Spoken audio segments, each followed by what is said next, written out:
143 days post daily challenge ಅಲ್ಲಿ ಇವತ್ತು day 20. ಬೆಟ್ಟದಳ್ಳಿಯಿಂದ ಕುಡ್ಲೂರಿಗೆ ಹೋಗಕ್ಕೆ ಬಸ್ ಸ್ಟಾಪಿಗೆ ಬಂದು 1 ಅವರ್ ವೇಟ್ ಮಾಡಿದೆ. ಹೈವೇ ಪಕ್ಕದಲ್ಲಿರೋದ್ರಿಂದ ಈ ಊರಲ್ಲೂ ಬಸ್ ಕಡಿಮೆ. ಇದು ನಮ್ಮೂರು ಕುಡ್ಲೂರು ಅಂತ. ಸೊ ಹೈವೇಯಿಂದ ನಮ್ಮೂರೊಳಗೆ ಹೋಗ್ಬೇಕಂದ್ರೆ ನಡ್ಕೊಂಡು 2 ಕಿಲೋಮೀಟರ್ ಹೋಗ್ಬೇಕು, ಯಾಕಂದ್ರೆ ಬಸ್ ವ್ಯವಸ್ಥೆ ಅಷ್ಟೊಂದು ಸೇನ ಇಲ್ಲ.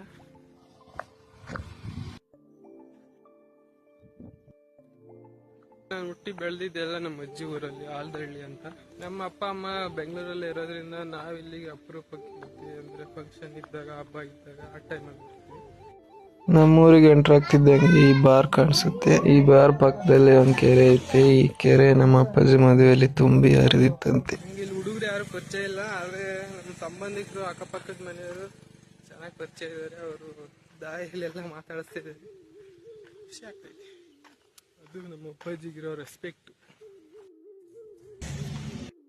ನಮ್ಮನೆ ಈ ದೇವಸ್ಥಾನದ ಪಕ್ಕದ ಕೇರಿಲೇ ಇರೋದು. ಇದೇ ನಮ್ಮ ಕೇರಿ.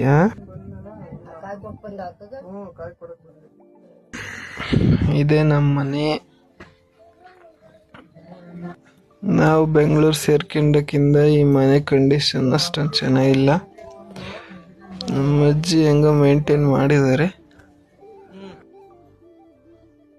ಇವ್ರು ನಮ್ಮ ಅಜ್ಜ. ಹೊರಗಡೆಯಿಂದ ನಮ್ಮ ಮನೆ ಹಿಂಗೆ ಕಾಣುತ್ತೆ.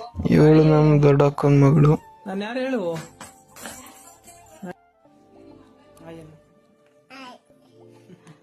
ನಿಮ್ಮ ಹೆಸರೇನು?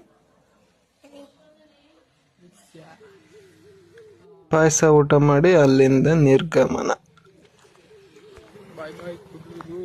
ಇಲ್ಲಿಂದ ಆಲ್ದಹಳ್ಳಿಗೆ ಪಯಣ. ಇದು ಆಲ್ದಹಳ್ಳಿ, ನಮ್ಮ ಅಮ್ಮನ ತವ್ರ ಮನೆ.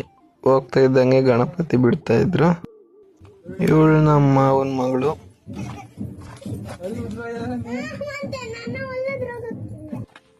ಹೆಸರು ಹೇಳು. ಬೆಕ್ರಿ, ನಿನ್ನ ಹೆಸರು ಹೇಳಿ. ಹೋದ್ಸಲ ಬಂದಿದ್ದ ಜೋರ್ ಮಳೆಗೆ ಈ ಗೋಡೆ ಬಿದ್ದೋಗಿತ್ತು.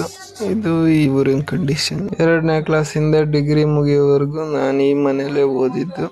ಈ ಊರು ಜಾಲಿ ಮರ ಮತ್ತೆ ತೆಂಗಿನ ಮರಕ್ಕೆ ಫೇಮಸ್ ಊರು. ಇವತ್ತಿಗೆ ಇಷ್ಟೇ, ಬಾಯ್.